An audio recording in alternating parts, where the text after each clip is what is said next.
சொல்ல விரும்புகிறேன். ஒரு ஊர்ல ஒரு எலி இருந்துச்சான். அந்த எலிக்கு ஒரு அழகான மகன் பிறந்துச்சான். அப்ப அழகான மகன் பிறந்த உடனே அந்த எலி நினைச்சதான், இவ்வளவு அழகான மகளை நம்ம போகும்போது நம்ம ஜாதியிலே கல்யாணம் முடிச்சு கொடுக்குறதா, அதனால இருக்கலே சொந்தம் யாரு, இருக்கல ரொம்ப பெரிய ஆள் யாரு, அவனுக்கு தான் பிள்ளைய கட்டி கொடுக்கணும் அப்படின்னு நினைச்சிட்டு உலகத்திலே பெரிய ஆள் யாருன்னு யோசிச்சுதான். அப்போ நைட்ல யோசிச்சுட்டு இருக்கும்போது விடிய காலையில எல்லாத்துக்கும் வெளிச்சம் கொடுக்குது இல்ல, சூரியன், அந்த சூரியன் தான் உலகத்திலே பெரிய ஆளு அப்படின்னு நினைச்சிட்டு அந்த சூரியனுக்கு தான் மகளை கட்டி கொடுக்கணும் முடிவு பண்ணிட்டு சூரியன் போய் கேட்டுச்சான். இந்த எலி எப்படி சூரியன் போகும் அப்படின்லாம் அதெல்லாம் விட்டுருங்க, இந்த கதைக்கு கால் இல்லைன்னு சொல்லுவாங்கல்ல, அது மாதிரி. அப்ப சூரியன் போய் கேட்டுச்சான், சூரியனே அழகான பொண்ணு இருக்கு, நீ தான் கட்டிக்கிறோம், உலகத்திலே பெரிய ஆள் நீ தான், அதனால உலகத்திலே பெரிய ஆளுக்கு தான் என் மகளை கட்டி கொடுக்கணும்னு நினைக்கிறேன் அப்படின்னு சொன்ன உடனே சூரியன் சொன்னதா, நான் உலகத்திலே பெரிய ஆள் தான், இல்லைன்னு சொல்ல வரல, இந்த இருண்டு கிடக்கிற உலகத்துக்கு வெளிச்சம் கொடுக்கிறது நான் தான், ஆனாலும் என்னை விட ஒருத்தர் பெரிய ஆள் இருக்கா அப்படின்னு சொல்லிச்சான். அப்ப அந்த எலி நினைச்சுதான், உன்னை விட யார் பெரிய ஆளு அப்படின்னு உடனே, என்னை விட பெரிய ஆள் யாருன்னா, நான் எவ்வளவுதான் வெளிச்சம் கொடுத்தாலும் அந்த வெளிச்சத்தை எல்லாம் மேகம்னு ஒண்ணு திறந்துருச்சு அப்படின்னா அந்த கருமேகங்கள் என்னுடைய வெளிச்சத்தை எல்லாம் மறைச்சிருது, அப்ப என்னை விட பெரிய ஆள் யாருன்னா மேகம் தான் அப்படின்னு சொல்லிச்சான். தம்பி, முதல்ல எலி எங்க போச்சு? யார்கிட்ட போய்? சூரியன் போச்சு. ரெண்டாவது போய் யார்கிட்ட போய்? சூரியன் யாரு பெரிய ஆளு சொல்லிச்சு? மேகம். அப்ப மேகத்தை சொன்னோன்னு மேகத்துக்கு போய் மறுபடியும் கேட்டுச்சான். அப்ப அந்த மேகம் சொல்லிச்சா, நீ தான் கட்டிக்கணும்னு சொல்லி மேகத்திட்ட போய் கேட்ட உடனே மேகம் சொன்னதா, நான் பெரிய ஆளுவா இல்லைன்னு சொல்ல வரல, நான் எவ்வளவுதான் சூரியன் வெளிச்சம் கொடுத்தா கூட நான் மேகங்கள்லாம் ஒண்ணு திறந்துட்டா வெளிச்சம் எல்லாத்தையும் நான் அடைக்கிடுவேன், நான் பெரிய ஆளுதான், ஆனாலும் என்னை விட ஒருத்தர் பெரிய ஆள் இருக்கான் அப்படின்னு சொல்லிச்சான். உன்னை விட பெரிய ஆள் யாரையா அப்படின்னு கேட்ட உடனே, இது வேற யாரும் இல்ல, இந்த காத்துன்னு ஒண்ணு இருக்குல்ல, அந்த காத்து அடிச்சது அப்படின்னா மேகங்களாகி என்னையே கலைச்சு கொண்டு போயிருது, அதனால என்னை விட பெரிய ஆள் யாருன்னா காத்துதான் பெரிய ஆளு அப்படின்னு சொல்லிச்சான். அப்ப அந்த காற்று கிட்ட போய், காற்று நான் முதல்ல சூரியன் போனேன், சூரியன் யார பெரிய ஆளு சொல்லிச்சு? மேகத்தை சொல்லிச்சு. அப்ப மேகத்தை போனோன்னு மேகம் யார பெரிய ஆளு சொல்லிருப்போம்? காற்று சொல்லுது, அதனால என் மகளை கட்டிக்கொண்டோம்னா அந்த காற்று சொல்லிச்சா, நான் பெரிய ஆளு தான், எவ்வளவு பெரிய மரங்கள் கூட மிகப்பெரிய மரங்களை கூட நான் அடிச்சு கீழே தள்ளிடுவேன், அந்த அளவுக்கு எனக்கு சக்தி இருக்குது, ஆனாலும் என்னையோட ஒருத்தன் பெரிய ஆள் இருக்கான் அப்படின்னுச்சான். உன்னையோட யாரையா பெரிய ஆளு அப்படின்னா வேற யாரும் இல்ல, இந்த சுவர் இருக்குல்ல, அந்த சுவர் நான் எவ்வளவுதான் காத்தடிச்சாலும் பெரிய பெரிய மரங்களை கூட சாதிச்சேன், ஆனா அந்த சுவரை என்னால ஒண்ணும் செய்ய முடியல, அதனால என்னையோட பெரிய ஆளு யாரும் சுவர் தான் அப்படின்னுச்சான். அப்ப அந்த சுவர்கிட்ட போய், சுவரே நான் முதல்ல எங்க போனேன்? சூரியன் போனேன். சூரியன் யார பெரிய ஆளு சொல்லிச்சு? மேகம் யாரு பெரிய ஆளு சொல்லிச்சு? காற்று யாரு பெரிய ஆளு சொல்லுது? சோறு. அப்ப சோறுட்ட கேட்ட உடனே நீ தான் பெரிய ஆளு கட்டிக்கோன்னு சொல்ல உடனே அந்த சோறு சொல்லிச்சா, நான் பெரிய ஆள் தான், காற்று எவ்வளவு அடிச்சாலும் என்னை தள்ளவே முடியாது, அந்த அளவுக்கு நான் ரொம்ப வலிமையானவன், ஆனாலும் என்னையோட ஒருத்தன் பலமான ஒருத்தன் இருக்கான் அப்படின்னு சொல்லிச்சான். இது என்னடா அப்படியே போயிட்டே இருக்கு அப்படின்ட்டு, சரி உன்னையோட யாரு பெரிய ஆளு அப்படின்னு கேட்ட உடனே, அது வேற யாரும் இல்ல, நீதான் அப்படின்னுச்சான். நான் எப்படி அப்படின்னு கேட்டுச்சான். நான் எவ்வளவு வலிமையா இருந்தாலும் என்னையே ஓட்ட போட்டு போகக்கூடிய ஆற்றல் யாருக்கு இருக்கு? உனக்குதான் இருக்கு, அதனால நீதான் பெரிய ஆளுன்னு சொல்லிச்சான். அப்புறம் அந்த எலிக்கு அறிவு வந்துச்சான், புத்தி வந்துச்சான். உலகத்துல யாராலும் பெரிய ஆளுன்னு நினைச்சிட்டு இருக்கோம், நம்மதான் பெரிய ஆளுங்க தெரியாம போச்சடா அப்படின்னு சொல்லி அந்த எலிக்கு அறிவு அப்புறம் யோசிச்சு, சரி நாம தான் உலகத்துல நம்ம என்ன நினைக்கிறோம், இந்த கதை யாருக்கு பொருந்தது? நமக்குதான் பொருந்தது. நம்ம ஆளுகளும் என்ன சொல்லுவாங்க, தக்கிலிப்பேங்க நம்ம எல்லாம் என்ன பண்ண போறோம், நம்மளால முடியுமா, தக்கிலிப்பேங்க நம்மளால முடியுமா, இப்படிதான் நம்ம சொல்லிட்டு இருப்போம். ஆனா சக்கிலியர்கள்லாம் மிகப்பெரிய மாவீரர்களாக இந்த மண்ணில் இருந்திருக்காங்க அப்படிங்கிறதுதான் வரலாற்று. ஏன்னா வெள்ளக்கார படையெடுத்து வரும் பொழுது பல மன்னர்கள் அப்படி வெள்ளக்காரனுடைய பீரங்கி துப்பாக்கின்னு பார்த்து பயந்து ஓடிட்டாங்க. ஆனா வெள்ளக்காரனே ஓட விட்ட பெருமை என்ன யாருக்குன்னா, ஒண்டி வீரன் என்று சொல்லக்கூடிய நம்முடைய தலைவருக்கு தான் நம்ம பெருமை சார். அவர் வீரமா எடுத்து சண்டை போட்டு வெள்ளக்காரனை ஓட விட்டார். அதே மாதிரி நம்முடைய பொல்லான் என்று சொல்லக்கூடிய தீரன் சின்னமலையுடைய படை தலைமையாக இருந்தவர், உண்மையாக அவெல்லாம் மிகப்பெரிய மாவீரனா இருந்திருக்கான். யாராலும் அடக்க முடியல. வெள்ளக்காரரை என்னென்ன செஞ்சு அடக்க முடியல. கடைசியில வந்து பெரிய பொல்லாதவனா இருப்பான்னு சொல்லி அவனுக்கு பேரே பொல்லான்னு வச்சுட்டான். அந்த அளவுக்கு வந்து ஒரு வலிமையானவனா இருந்திருக்கான். அப்படிப்பட்ட பொல்லான் சுதந்திரத்திற்காக பாடுபட்டா, தீரன் சின்னமுறையை காட்டி கொடுக்க மாட்டேன்னு சொல்லி தன்னுடைய உயிரையே அந்த நாட்டுக்காக அர்ப்பணிச்சான். அப்படிப்பட்ட ஒரு மிகப்பெரிய வீரன் பொல்லான் நம்முடைய சமுதாயத்தை சார்ந்தவர் என்று சொல்லுவதில் பெருமை அடைகிறோம். நம்முடைய பொல்லான் மட்டுமல்ல, ஒண்டியவன் மட்டுமல்ல, நம்முடைய பெண்களும் மிகப்பெரிய வீரமானவர்கள் என்பதனுடைய வரலாறு தான் சிவகங்கை மாவட்டத்தில் வேலு நாச்சியாருடைய படை தளபதியாக இருந்து உலகத்திலே முதன்மையாக தற்கொலை படையாக மாறிய பெருமை உயிரி என்று சொல்லக்கூடிய நம் இனப்பெண்ணுக்கு தான் அந்த பெருமை சாரும். இப்படி பல வரலாறுகள்லாம் நமக்கு இருக்கும்போது நம்ம என்ன நினைக்கிறோம், அவன் பெரிய ஆளு இவன் பெரிய ஆளு அப்படின்னு நினைச்சிருக்கோம். நம்ம யாருக்கும் பெரிய ஆளு, நம்ம அதாவது ஆதிக்கத்தை சொல்ல வேண்டிய அவசியம் இல்லை. ஆனா நான் யாருக்கும் குறைஞ்சவன் கிடையாது, நான் யாருக்கும் சளைத்தவன் கிடையாது, யாருக்கும் குறைஞ்சவன் கிடையாது, நீயும் நானும் ஒண்ணு என்று சொல்வது. நான் சொல்லக்கூடிய இந்த நிலைமை தான் இன்று வரைக்கும் இருக்கிறது. அப்ப இந்த நிலைமையை மாற்றணும் அப்படின்னு நம்ம நினைச்சோம்னா நமக்கு ஒரு அரசியல் விழிப்புணர்வு இல்லைன்னா எதுவுமே மாற்ற முடியாது. ஒடுக்கப்பட்ட மக்களாக இருந்த தாய் சமூகங்கள் எல்லாம் இன்னைக்கு விடுதலை பெற்று இருக்குது, முன்னேறி இருக்குது. அப்படின்னா என்ன காரணம்? அவர்கள் பெற்ற அரசியல் ரீதியான உரிமை. நம்ம வந்து தனித்தனியாக இருக்கும் பொழுது நமக்கு எந்த விதமான ஒரு பலனும் கிடையாது. இன்னைக்கு வந்து பழையர் சமூகத்துல இன்னைக்கு வந்து அண்ணன் திருமாவளவன் அப்படின்னு ஒரு தலைவர் வந்தாரு, விடுதலை சிறுத்தைகள் ஒரு கட்சி ஆரம்பிச்சாங்க. இன்னைக்கு வந்து அவங்க அதுக்கு முன்னாடி பாத்தீங்கன்னா பழையர் சமுதாயத்துக்கும் தீண்டாமையோடும் பார்த்தாங்க, நம்ம மாதிரிதான் பார்த்தாங்க. ஆனால் இன்றைக்கு அவங்க வலிமையான பிறகு இன்னைக்கு கூட்டணிக்கு நீங்க வாங்க நீங்க வாங்கன்னு அண்ணன் திருமாவளவன் கூப்பிடுறாங்கன்னா அந்த சமூகத்துல அரசியல் ரீதியா எல்லாரும் ஒன்னா இருக்கிறாங்க, ஒரே தலைவரின் கீழாக ஒன்னா இருக்கிறாங்க, தைரியமா இருக்கிறாங்க. இன்னைக்கு தேவேந்திர குல வேளாளர்கள், இன்னைக்கு டாக்டர் கிருஷ்ணசாமி, ஜான் பாண்டியன் என்கிற தலைவர்கள் வந்த பிறகு, அவங்களுக்கு ஒரு கட்சி வந்த பிறகு, அவங்களுக்கு கட்சி வந்த பிறகு அந்த சமுதாயத்துக்கே ஒரு அரசியல் பங்கேற்பு வருது. விடுதலை சிறுத்தைகள் கட்சி வந்த பிறகு அந்த சமுதாயத்துக்கே ஒரு பங்கேற்பு வருது.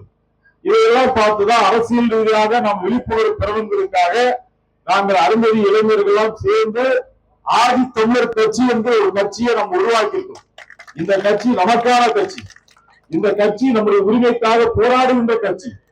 ஆக இந்த ஆதி தமிழர் கட்சி என்கிற நம்முடைய கட்சி இன்னைக்கு இருக்குது அப்படின்னா இன்னைக்கு அரசியல் உரிமைக்காக நம்ம போராடுறோம். அப்படி போராடும் பொழுது யார் நமக்கு நல்லவங்க, யார் கெட்டவங்க, நண்பன் யார், எதிரி யார் என்பதை நம்ம தெரிஞ்சுக்கணும். தெரியல அப்படின்னா நண்பன் எதிரியை போய் நண்பன் நினைச்சு ஏமாந்து போய் அங்க போய் நம்ம விழுந்து போறோம். அப்படிப்பட்ட ஒரு நிலைமை நமக்கு வந்துவிடக் கூடாது என்பதற்காக தான் ஒரு விழிப்புணர்வை உருவாக்குவதற்காக தான் நாங்கள் வந்திருக்கோம். அந்த அடிப்படையில் நம்முடைய விழிப்புணர்வு என்ன அப்படின்னா இன்னைக்கு அருந்ததியர் சமுதாயத்துக்கு பல நன்மைகள், பல கோரிக்கைகள் நிறைவேற்றி தந்து நம்முடைய தாத்தா ஒண்டியர்களுக்கு மணிமண்டபம் அமைத்த பெருமை முத்தமிழ் இருக்கிற டாக்டர் கலைஞர் அவர்களுக்கு தான் அந்த பெருமை சாரும்.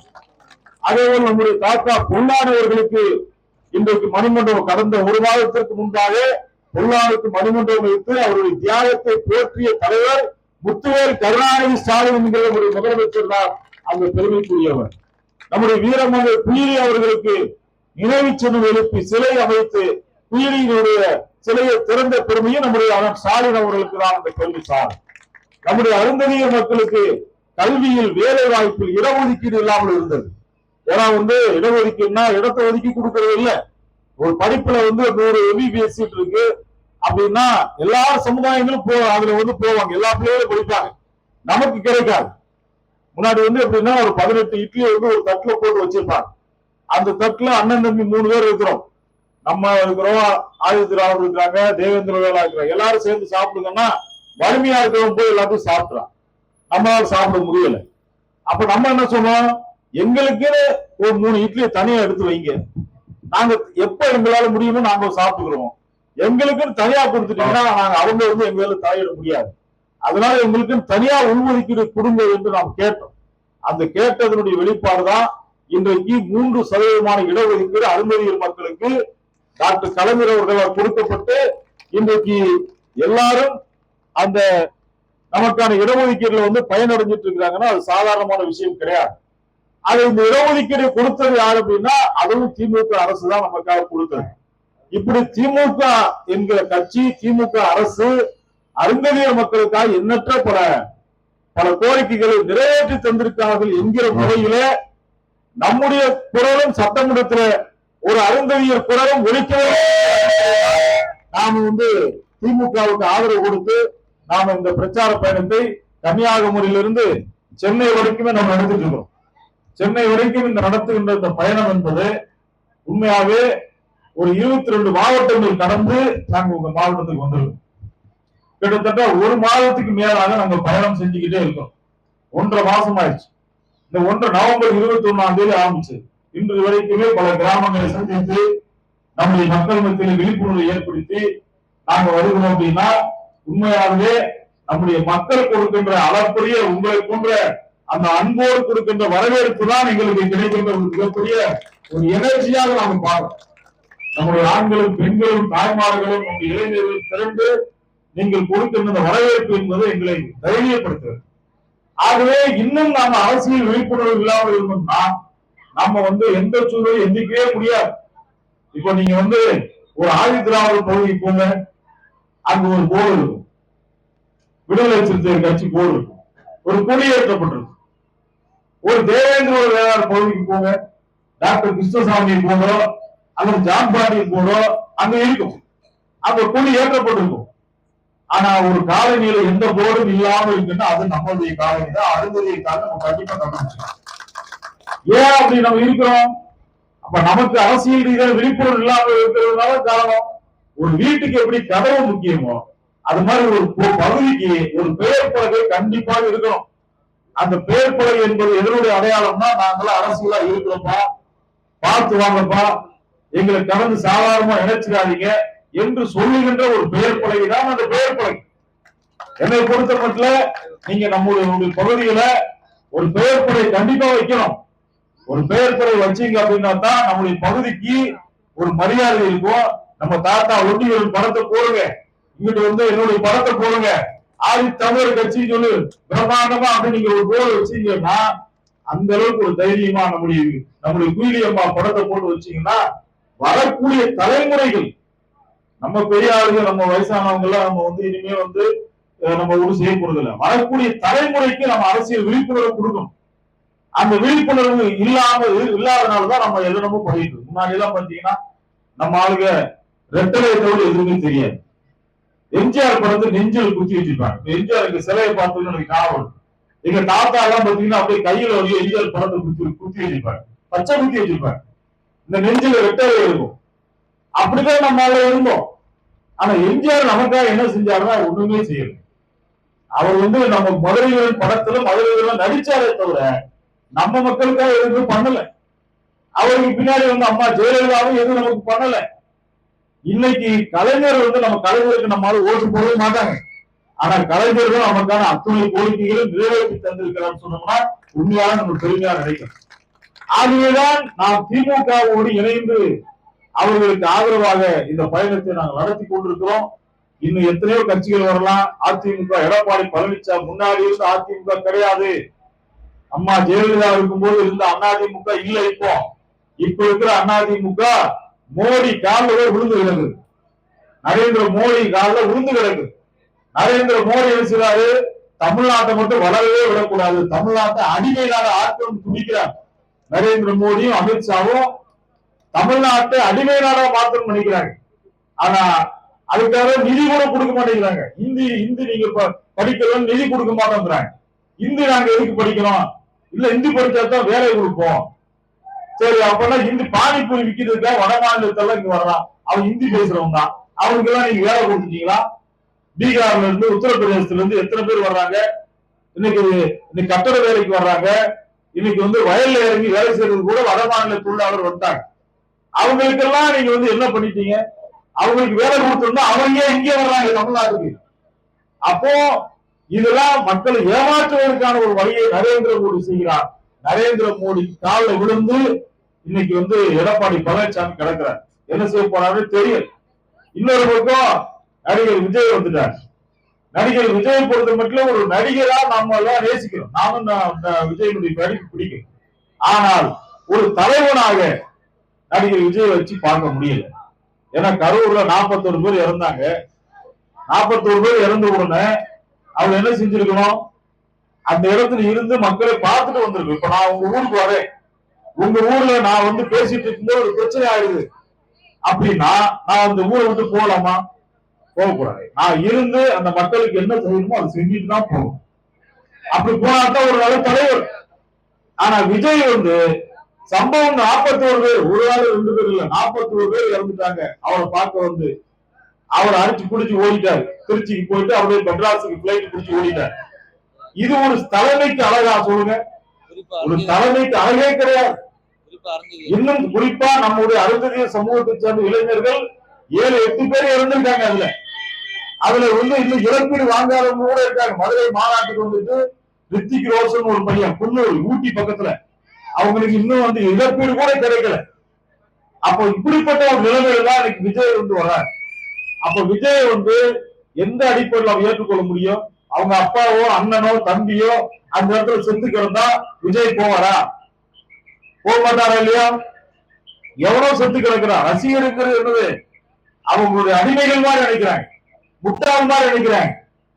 ஆனா விஜய் பார்க்கிறதுக்கான கூட்டம் என்பது வேறு, விஜய்க்கு ஓட்டு போடக்கூடிய கூட்டம் என்பது வேறு என்கிற ஒரு அரசியல் விழிப்புணர்வு நமக்கு இருந்தால் மட்டும்தான் நாம மாற்ற முடியும். விஜய் வரலாறுனா நாம சரி அவரை பார்த்து கை கொடுப்போங்கிறது ஒரு ஆசை, அது வேற.